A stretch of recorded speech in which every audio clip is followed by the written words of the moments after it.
Hi, welcome back. What did we do last class? Type checks. Sorry? And we went over type checks in the class. Yeah, what did we do? Tried to make it work, yeah. Yeah, so we worked on recursion, right? So we found that there was a fundamental distinction that types introduce, a semantic distinction for the language, and then we talked about how we can add recursion explicitly. So what we were doing last class was recursion of control, right? Recursive functions. But we didn't talk about recursive data. Right? We didn't talk about how one might introduce a new recursive data type. In fact, I haven't shown you how to introduce any new data types at all.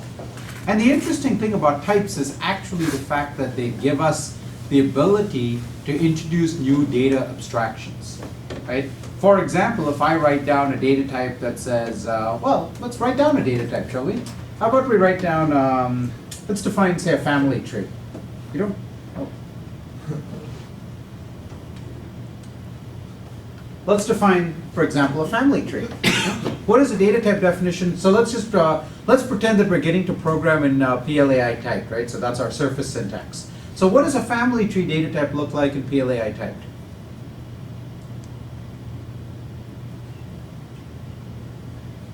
Define type. Yeah, okay, define type, good. Uh-huh. And let's say I have a family tree. Okay, and I mean, I know at Brown we have like many notions of a family, but let's just take, sort of, let's be very traditional about what our notion of a family is, right? Okay, so what does a family tree look like? We have information about a person, right? So we have a person, and there's maybe something like, I don't know, a name, which is a string, and various other things, various other information about a person, which might be its own data type, okay? And then we have a mother and a father, each of whom has a family tree. Okay. What's the problem? We haven't bottomed out, right? We can't actually construct one of these instances. What is the right representation? What should we call the base case? Unknown. You reach a point where it's unknown who the, Yeah. Why unknown? because you get so far back that nobody remembers. Right, so exactly, so you're creating this family tree and you sort of build your genealogical chart, and then you get to a point where you just don't know anything about that person. So empty is actually kind of a bad name here, right? It's not empty. There must have been a person. We just don't have any records for who that person is, right? So you have something like unknown. Okay, so this is now an instance not of a recursive function, but of recursive data. Of course, to actually process one of these, we're going to end up writing recursive functions most of the time. But this is now a recursive data. So there's actually many different things going on when we write down a data definition like this. Okay? And we can think about pulling apart the pieces and seeing whether these pieces could actually be represented individually or whether in fact we need all of these pieces together. What are the many things this data definition here is doing? Call out. What do you see it doing? Recursive reference. So it does something about recursive references, okay? Recursive references. What else is it doing? Base case. Base case, okay. What else? There's a name of the type. Ah, a name. Okay. Finding constructors. Sorry? Finding a bunch of functions. Yeah, so it's creating a bunch of constructors, selectors, predicates, and maybe updaters, getters, setters, all sorts of things like that. Yeah? What else? Anything else?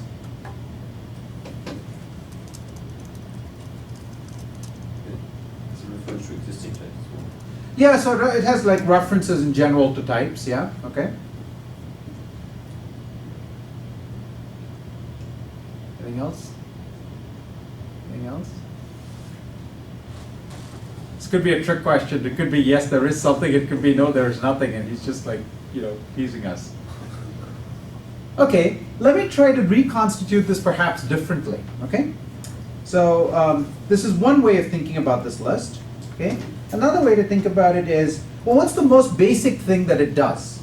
It gives us a new name, right? It gives us this new name, FT. Okay? it also gives us the ability to put together a bunch of different things into one kind of, like a record, right? So if I go to person over here, a person is really a collection of 3 different things, right? There's 3 fields in person, and these have all been put together into one kind of record data type. Okay? So records. Okay?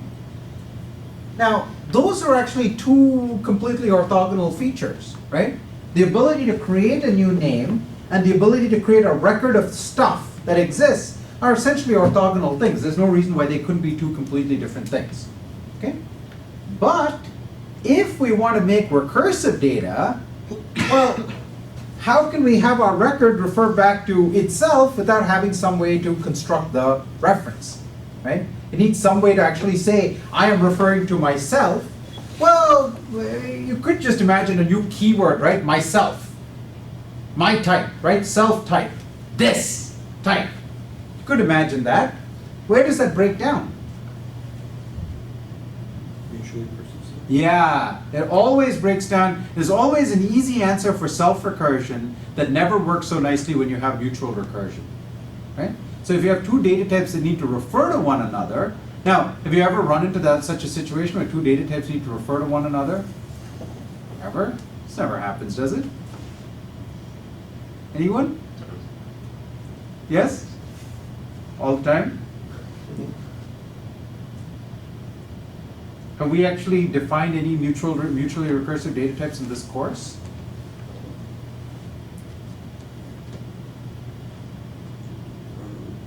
Object fields. Object fields, why?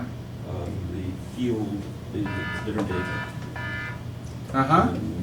But something in the field is a standard, is a main value. Is a value, and a value in turn consists of objects, okay? Or environments and values, or data types and types and data types. So the mutual recursion shows up all over the place, okay? So, or if anyone here has taken 19, then we remember a file system, right? So files are collections of directories, and directories are file system is a collection of directories. Directories consist of other things that can refer back to themselves. They refer to contents refer to files, etc., etc. Okay. So we have mutual data recursion all over the place, and so there's no point coming up with a mechanism that just works in the special case of self-recursion, because that ties the programmer's hands. So if we generally need to have components of these records refer to other data types, including itself, then having a name goes hand in hand with having the ability to construct these records. Okay? Now there's one last thing we need, which is, we have this unknown thing over here, right? Why did we need unknown? What would happen if all we could say is define type FT to be a person with, strings and FT? We run into the problem that we can't terminate. How does Java deal with this problem? Yeah, so Java deals with this problem by admitting you have this special value called null that occupies every single object type, right? So null is like this very polymorphic thing that can have any type you want, and it belongs to every object type. So that's now a design trade-off that you have, right? You have a design decision you can make that says, well, one way to deal with bottoming out is to just give you the ability to stick a null everywhere. And then you could, every time I say FT, I'm actually saying, do we have a type that's kind of like that in our language? Option off, right? Option off is exactly saying it's either none or some, right? So null is exactly saying, well, every time I write FT, it's as if I've actually written option off FT. And option of FT is either a none or a sum, and well, every time you use one of these values, you're going to have to figure out which kind of thing you're dealing with. Okay? Or the other alternative is you could say, well, it's perfectly fine to have multiple branches in your data type because that's useful even otherwise, right? Think about our expression type, right? It's not just one kind of thing. There's about 7 different kinds of things, and our types have like 3 different kinds of things, and everything's a collection of these things. So we can just say that we have multiple, and these things are called variants. Okay? So you have multiple variants, and this combination, this package of things happens to work really, really well in general in programming languages. Okay? So this is the data type mechanism we have. later in the semester, maybe in about a week or so, I will talk about alternative designs. But for now, just keep in mind that this is a very nice canonical representation of things. Okay? It's actually another name for this. This is sometimes known as a sum of products. Okay? Algebraic data types are sum of products. Sum of products. Sum of products. Where on earth does that name come from? Sum of products. What's the product, first of all? Which is a product here? The data types that are inside. For example, in person, the product is the end. Variants, right? Yeah. Each variant is a product. Now, why is each variant called a product? There's a bunch of fields. The Cartesian I didn't answer anything. Yeah? Why is each variant called a product? The Cartesian product of multiple. Aha, aha. If we think about the set of values that a person has, right?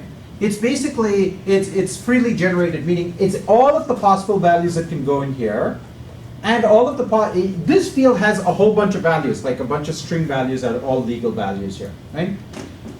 This field has a bunch of values, and this field has a bunch of values. So if you simply want to think of it as a counting problem, how many different people can you make? Well, how many different people can you make? It's all of the ways you can populate this, times all of the ways you can populate this, times all of the ways you can populate this, because each one, as the data type is written, each of these is completely independent of the others, right? So just in terms of counting, it's all of the possible ways you can populate each of these things, okay? So that's why this is called a product. It's a Cartesian product, right? The set of values is the Cartesian product of each of the fields. And then the sum comes about because you say, well, a given person is either this or that, right? So think of it as ands and ors, okay? So the and corresponds to the product, and the or corresponds to the sum, okay? And that's how you get a sum of products. We're good? Yeah. Okay. So this is a nice canonical representation. Let me now ask you a question. Here is another way to have written this down. Put it right here.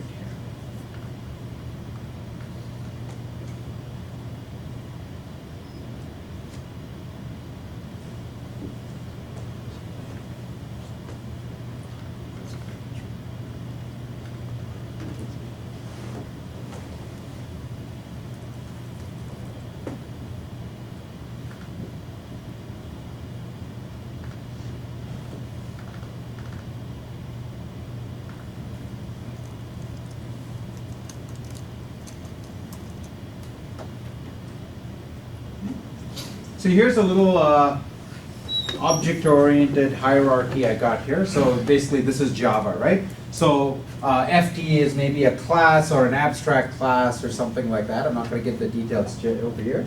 And then there's unknowns and there's persons. And so unknown extends FT and person extends FT. This is another way to do it. Now, I haven't actually told you very much about what happens when you write down one of these defined types, so it's not yet completely clear whether these are the same sort of thing or whether they're not. Okay? So let's talk this through a little bit, then let's come back. But I want you to keep thinking about this question, about whether this is the same sort of thing or is it a different sort of thing, how similar and how different are they. Okay? Now let's start talking about this FT thing here. Okay? So we said that FT constructs a whole bunch of functions. Right? How many functions does it construct, and what are their types? Talk to your neighbors. How many functions does it construct, what are their names, and what are their types? Everyone, find a neighbor first of all. Find a neighbor, find a neighbor, come on, come on. Find a neighbor, find a neighbor.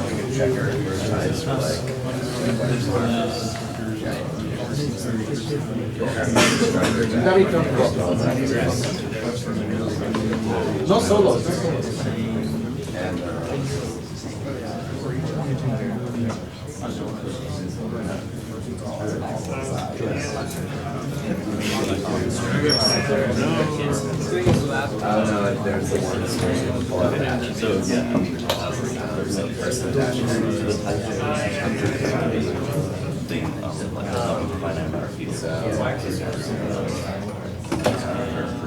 The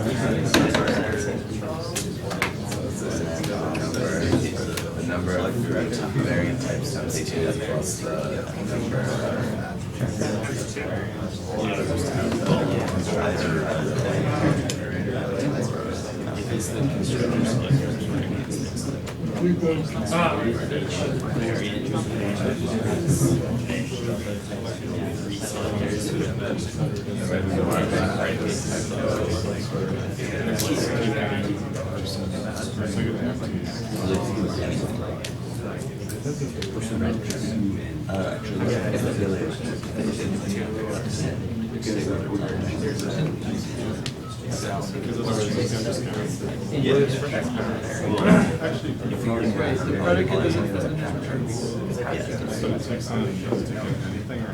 you make it just define. So you get a bunch of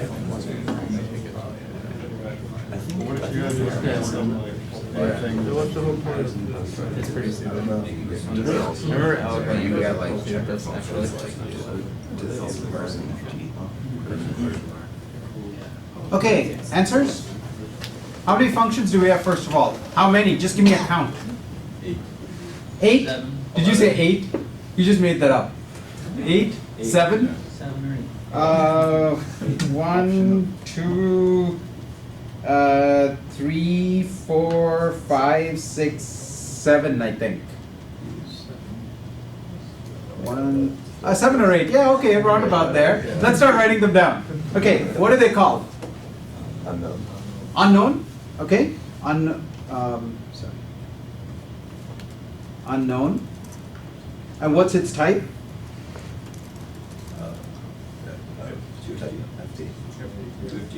Well, is it a function? It's arrow. Yeah. Yeah, so it's no arguments to ft, okay? Is it to ft? Well, we'll come back to that, okay? Next? Unknown. Well, okay, let's do the constructors first. What are the constructors? Person, okay? And what's its type? So string, ft, ft to what? ft again, okay? Next. Sorry? Person dash n. Okay? ft to string. Okay, next. Right, person dash m and person dash f, which are both what? ft to ft. Okay. Any others? So these are the selectors. There any selectors for unknown? No, because there are no fields. Okay, yeah. Oh, I was just going to say that the getters are probably actually from person just to string of ft. So from person to ft and person to string. Because they would only work. Well, okay. Let's write this down, and we'll get. That's exactly where I want to talk about next. Okay. So this is. Remember, I just write down what people say. This is a candidate. I've already written it down. We'll get back to your candidates in a moment. Okay. Okay. I'm still missing numerous functions. We're missing at least 2 and maybe 3. Known person FD Unknown okay. Unknown person okay. What's the type of unknown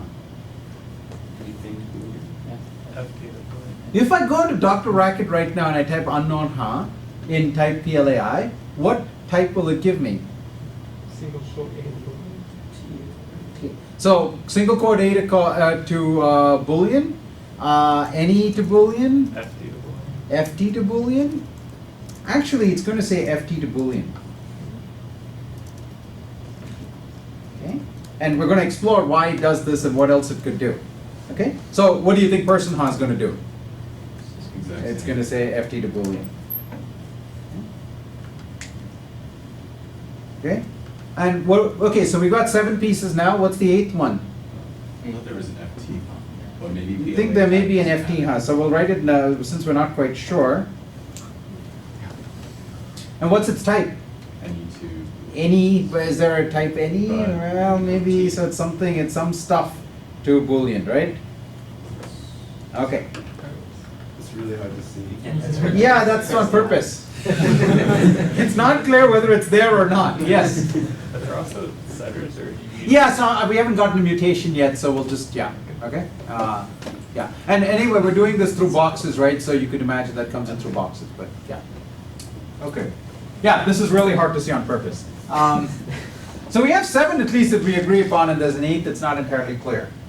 And then there's various bits of controversy here, right? Because we think that this is maybe something else, right? This is like person ha to ft or something. If this is going to be person ha to ft, then there's something else that might also be different, right? What else? What other types might be different on the board? Yeah, the constructor, instead of returning an ft, might actually return like a person ha or something like that. Okay. Okay. So there are design decisions here, and there are trade-offs associated with those decisions. What I've written on the board, I've purposely written what actually happens in PLAI typed, and which also corresponds to what happens in ML, for example. Okay? So this is one kind of ground truth. It's not the only ground truth, but it is a ground truth. Now, let me consider one alternative design here, which is, we could say, person is string family tree and family tree, and it returns a, you'd suggested person ha, right? Was that your suggestion? That it returns person ha? Something of type person ha? Wait, for person? That was not what I was suggesting per se. I was talking about the getters. Oh, the getters. Well, but we can agree that there's some. Okay, hold on. Which getter did you have in mind? Let's do person dash n. Okay. Yeah. So person dash n consumes a person ha, and it returns a string. Good. Okay. Okay. So let's just consider this one first of all. Okay. If this were to be legal, right? What is person ha? Type. Is it a type? I mean, so remember, the whole point about type checking is we're writing things that are available sort of at type checking time. But person ha is a function that's only available at runtime, right? So simply the act of writing person ha is already a little dubious because we seem to be conflating the type checking language, which is a static language, with person ha, which is a runtime value, right? Because if we want to say person ha, that suggests that somehow we want to run the predicate person ha at type checking time. But at type checking time, we don't have any values, right? We talked about this last time. We don't actually do 2 classes ago. We don't actually have values. We don't have 5 or 10. We just have number. So it's not even clear we can run person ha. It just doesn't make any sense, right? We're trying to achieve this sort of phase separation between things we can talk about statically and things we can talk about dynamically. Okay, so given what I've said, that doesn't mean that the suggestion makes no sense. We might need to modify it a little bit. Yeah. Oh yeah, I was just going to say, couldn't you just have that predicate be accessing type information? But at compile time, which is when type checking happens, the predicate doesn't even exist, right? A predicate is a runtime function. It doesn't even exist.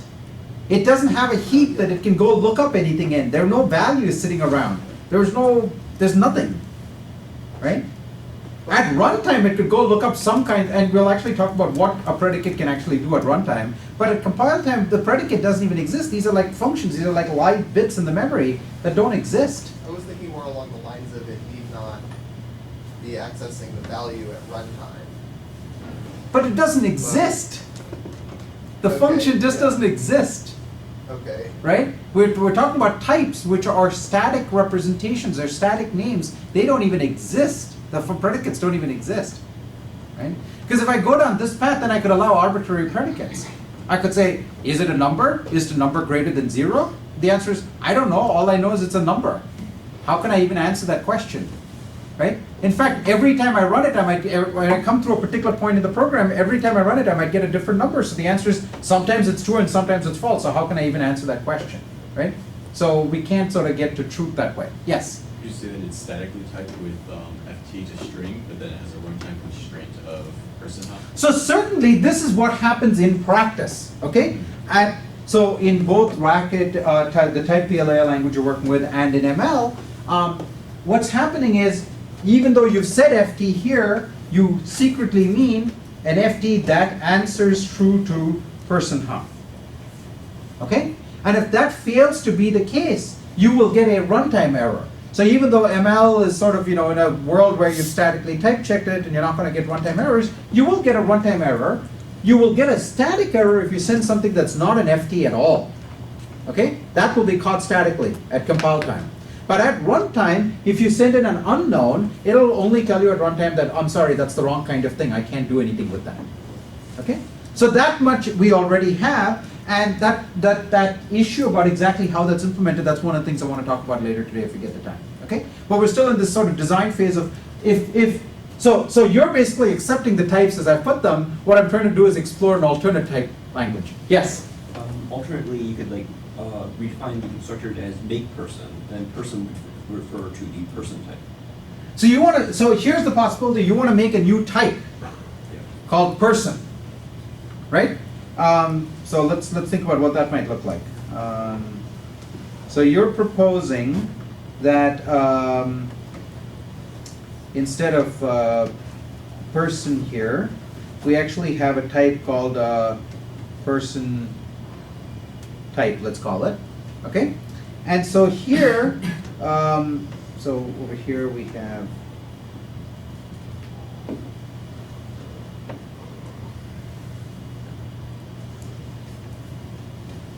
person T, and person M takes one of those, right?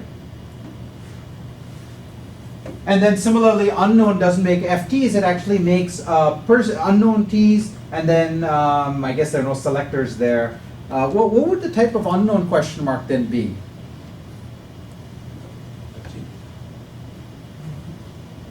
What would the type of person question mark be?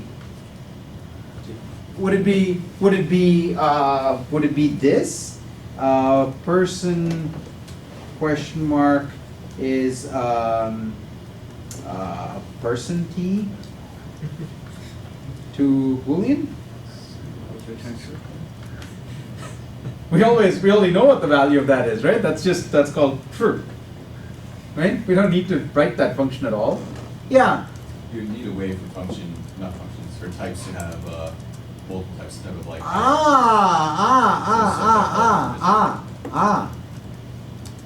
If we went down this path, what is the bigger problem we have?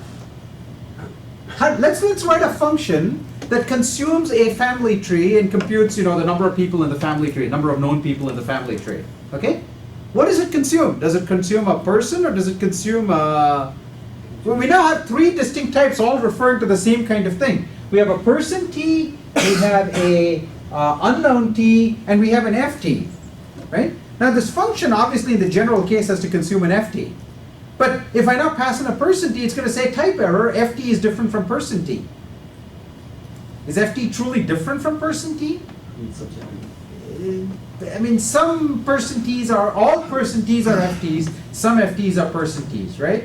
And all unknown T's would be FTs, and some FTs would be unknown T's.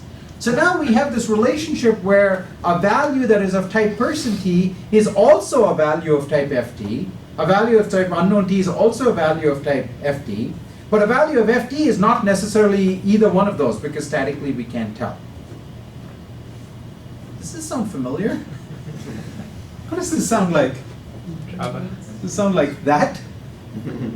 That's what that does, right? So this says person is its own type, unknown is its own type, FT is its own type, but because I happen to draw this funny set of arrows here, every person's also an FT, every unknown's also an FT. An FT is either an unknown or a person, but given an FT, I can't tell you which one it is. Okay? But that's a problem, because now when I'm trying to write a program, I have to somehow use some new mechanism to dispatch between them. Okay? I want to get to that. I'm actually going to try to, I've sort of given you a preview of where we're trying to go. So what I want to do in today's lecture is I want to stay in the defined type model that you're already working with in PLAI typed. where this does not happen, right? Everything I've written in green gets erased, right? Later on in about sometime in the next 2 or 3 lectures, we'll come back and talk about this other model and talk a little bit about the trade-offs. Okay? Okay, so going back over here, this gets erased, this whole thing gets erased.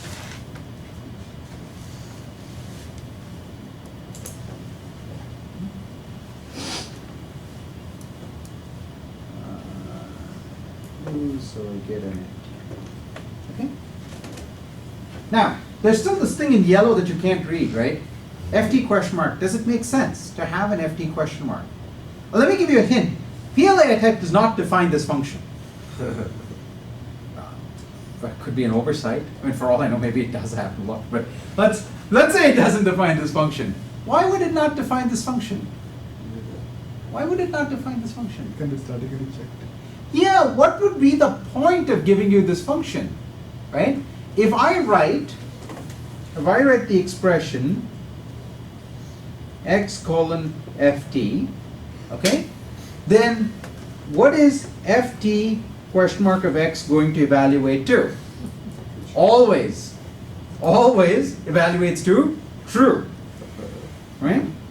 If I write x colon something other than ft, okay, what is ft question mark going to evaluate to? Type error.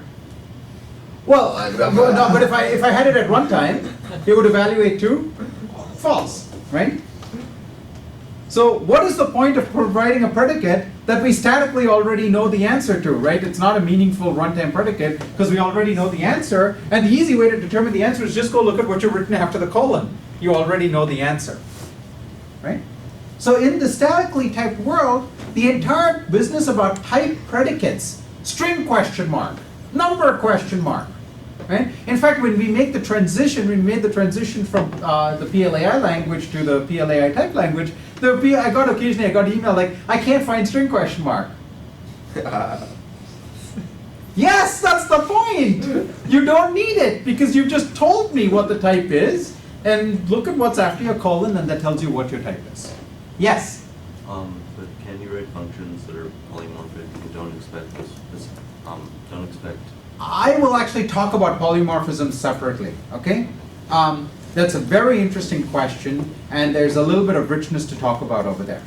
Right? So for now, I'm assuming that I have a world where what I write after the colon is a concrete type. Okay? No type variables and stuff. Well, that'll actually take us a little while to get to type variables. We'll actually go through polymorphism before we get to type. We'll do that. Okay? We'll get there. Okay, good. So what we have now is a world where this thing in yellow actually disappears. And the reason it disappears is because we have absolutely no need for it. Okay? So every time I write something like this in my program, essentially you want to think of this as something walks over the program, takes all of these names, constructs these little names, okay, and introduces a whole bunch of new functions into the runtime system. We've already talked about that a little bit, but also introduces a whole bunch of new types into my type environment. Right? Remember, there's this type environment that's coming around that gives me types for everything. So now it just automatically injects these names with these types into the type environment. So when a program uses them, it just looks them up in the type environment, because that's what it does, right, with free identifiers. Right? It looks them up in the type environment, it finds this type, and it goes off and does type checking. Right? We're good. Yes? So this is what really happens. This is essentially, do we have a name for this? It's a program that traverses your program and generates some other code. Desugaring, right? This is like a macro, basically. It goes off and just generates some code for you and sticks these into your type environments, and off you go. Okay? Now, there's a little bit of a wrinkle when we get to type case, which is a pattern matching, right? And I talk about that in the notes, because type case, the subtlety with type case is it somehow needs information to know when you write a type case and I write a person and I write some 3 fields, it needs some information to have been conveyed from this data type definition to the point of type case use that lets it determine what the pieces are and how to pull them out. Okay? Because otherwise it doesn't know what the types are. It's a small wrinkle. You can figure that out. I've written it up in the textbook so you can go read about it. Okay? Because I want to get on to something else. And it has to do with the question that, the suggestion you made, which is at the point I do something like this, what I'm really saying is this a person how or not? Okay? So I want to talk about the space and time costs or lack of costs associated with having a typed programming language. So let's talk about time first. By going to a typed world, I just said that questions like FT question mark no longer make sense. Okay? String question mark, number question mark, they just don't make any sense any longer. Right? We just know statically what they are. So as programmers, the language doesn't even give me FT question mark to write in my program because it says you don't need to. I know statically and I'm done telling you what it is, so you don't need to run it. Right? Now what about internally inside the runtime system? Is there any use for the compiler to write, for the compiler or the runtime system to ask a question like, is something a number? I mean, are there places where in Racket or Python or languages like that, the compiler might have asked those questions somewhere? Where, for example, my Python asked that question, or where my Racket asked that question? Yeah. So Racket's numbers are pretty, they can do multiple. Oh boy, are they ever? Yes. So Yeah. that might be something where it actually cares about what type of number it really is internally. No, but that wasn't the question. The question is Oh, just like, number just question number mark in itself. Yes, it does care a lot about what kind of number it is internally. If you want real entertainment, go to typed Racket and ask for the type of number. And be prepared to like scroll. Yes. Yeah. So just forget the distinctions between numbers. Let's say there's only one kind of number. Is there any place in the runtime system where it might have asked, is something a number? Addition. Why?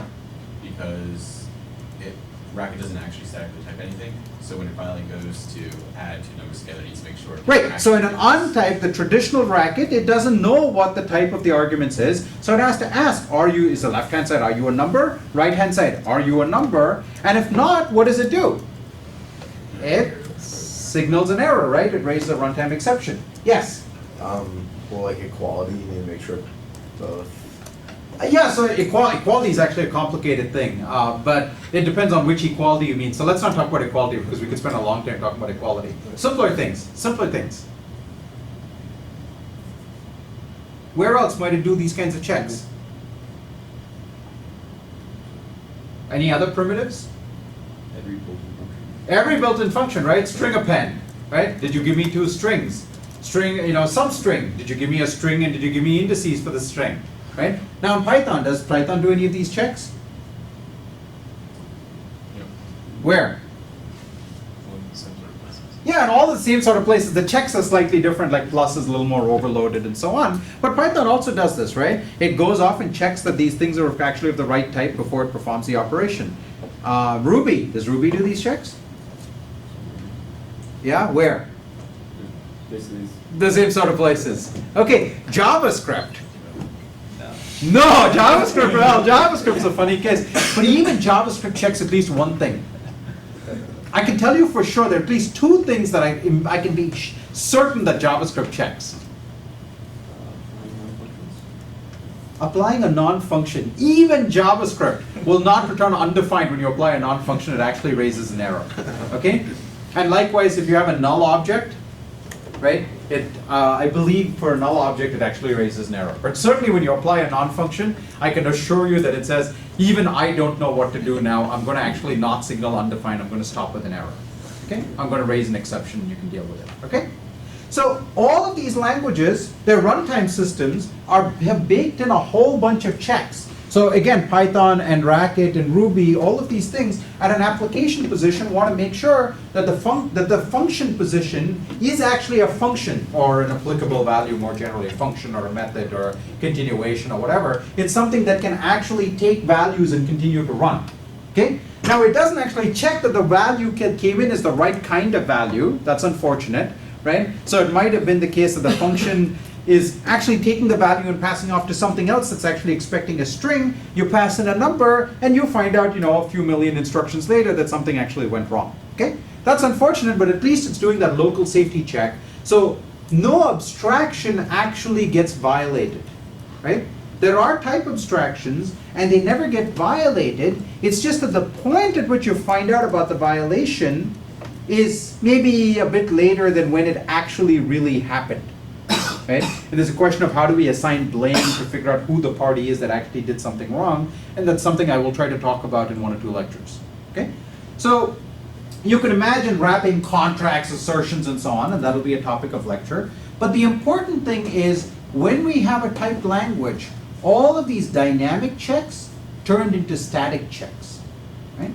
So there's actually a principle. So I like to call this the retrofitted type system principle, which is if you're retrofitting types, if you're adding types to a language that did not previously have them, like JavaScript, like my research group's been doing, or Python, which is something we've thought about a little bit, or Racket, which we've been doing for many years. If you retrofit types, then what you're trying to do is to take these runtime exceptions that used to occur and turn them, as many of them as possible, into static exceptions, meaning type errors. Okay? So the famous first set of famous retrofitted type systems were for Smalltalk, and Smalltalk, if you want to think of it as like Objective-C made pretty. Okay? Sort of Ruby, Objective-C, or some bastard combination of that made pretty. So in Smalltalk, you've got exactly the JavaScript error, which is method not found, right? There's no such method, or this is not even a method, and which is actually a little more complicated in Smalltalk. But anyway, so it would say I do not have a method of this name available in the object that you're trying to dereference. So all the initial static type systems for Smalltalk were trying to say you will not get a method not found error. Okay? Now, in a language like ML, you start with a type system, so it's not clear what exceptions you've avoided, right? But certainly if you add types to a language that previously had exceptions, you're trying to avoid these exceptions. Now, can you avoid all of them? Presumably, like what? What's one that type racket does not avoid? Divide by 0. Divide by 0. What else did we see? We just saw another one that you can't avoid, right? This one right here. This thing right here. Just this one, person hop, right? That's going to cause an exception. It's going to say, yes, it's an FT, but it's the wrong kind of FT. Yeah. But ML will warn you that if you have non-exhaustive pattern matching, typically, if you have. So pattern matching, and there's warnings versus errors. I mean, you could argue that every time you've written one of these things, there is a warning attached to it, right? Maybe like Dr. Racket could just color your program slightly differently if you didn't. You can imagine that, right? And there are type systems that warn you about such things. Yeah. Like head of a list. Yeah, head of a list is another good example, right? Is this list empty or not empty? All I know is it's a list, but it could be the empty list. And if you try to take the first element of the list, it says, sorry, not okay, right? So you can only catch some of these, but whatever you can catch statically, you no longer need the runtime system to pay the cost of checking those types. Okay? So you already get a time saving in your program's execution because you no longer have to check the types, and yet you get the same guarantee, which is that you won't get the certain set of runtime errors. Okay? And the next class will be devoted to talking about exactly what that guarantee is. But the critical thing is you get this benefit without having to pay the cost. Okay? Now let's talk about space. How do you think something like so in regular Racket we agree that FT question mark makes sense, right? It provides it for you and it actually is needed, right? How do you think that's actually implemented? How do you think number question mark is implemented? What does the runtime system do to implement these things? Tags, maybe? Yeah, so every object needs to carry with it some sort of tag that says, hey, this is the kind of thing I am. So you can ask, in fact, in JavaScript, you even have something called typeoff, right? Typeoff is a badly chosen name, but basically, what does typeoff give you back? Typeoff gives you like a string that says this is a string, or this is a number, or this is an object, or some, this is a function, right? And so what that's basically doing is it's looking at the runtime tag and just giving it back to you as like a prettier representation, like as a string. Okay? So every object carries with it a tag saying what kind of value it is. Well, that's like space, right? That consumes space. And in fact, you need to make sure that your tag representations, they can't be they can't be confused, right? You don't want to like ask a string, are you in fact an FT? And it comes back and says, yes, I am, right? That would be really bad because then you're off dereferencing random points in memory and computing nonsense, right? So every one of these tag representations has to be different. And a lot of effort has gone into coming up with clever tag representations. You know, maybe you Huffman code them, or maybe you use, you know, how many bits do you use? I mean, if you got you know, 100 different types in your program, well, you're looking at log base 2 of 100 different, you know, that's how many bits you have to reserve just for the tags. And there's actually a fair bit of thought that goes into this because, like, how many bits are safe? How many bits can you safely use without worrying about it? Nothing, right? It seems like addresses are addresses. You can't use them. I mean, any bits you take away from the address is now like chunks of memory you can't address. Except if you have... Didn't you mention a strategy that involved assigning each page memory? Yeah, so you can use the bebop strategy, which is assigning pages of memory. The other thing, when we talked about conservative collection, we said, well, you know, addresses have to be multiples of 4. So the last 2 bits are actually kind of wasted. So you could stick your tags in the last 2 bits. Well, how many different values can you have then? Well, 4 kinds of values, but you clearly have more than 4 kinds of values in the world. So you say, well, the 3 of the most commonly used values I'll stick right there, and the 4th one will be go off into the heap and look for the actual type tag in the heap. You spend huge amounts of effort on this, right? In a typed language, you no longer need that. You no longer need to spend bits distinguishing numbers from strings, because numbers and strings can never be confused with each other, right? All this is a problem because all of these values might flow into one place and you need to be able to tell them apart. If these values are statically guaranteed to never flow together, you never need to be able to tell them apart dynamically because the type system has already guaranteed you that abstraction, okay? Now, do we still need any bits at all?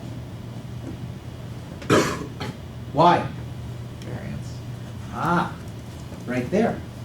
Because we just said dynamically we're going to ask the question, is this actually a person kind of FT or an unknown kind of FT? So we need to still use log base 2 of the number of variance bits. But that's much smaller, right? That's like, you know, 2 or 3 bits usually at most. And in fact, if you have up to 4 variants, it fits right nicely right there in that address in those leftover bits from the addressing, right? So you do still need to store bits for the variants, but here's the beautiful thing.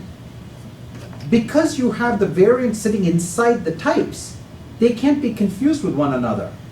So if I have a separate data type, a completely different data type that's like a data type of, say, binary trees, okay? And a binary tree is either an empty tree or it's a node, and the node has some fields attached to it, right? Well, so I need 1 bit to tell apart an unknown from a person. So you could say, well, 0s are unknowns and 1s are persons in the lowest bit, right? Least significant bit. I also need 1 bit to tell apart empties from nodes. So let's say 0 is empty and 1's a node. Do I need to worry that I've used the same representation for both? I don't, because the static type checker makes sure that an FT will never flow into a BT position and a BT will never flow into an FT position. That's already guaranteed for me, so I'm only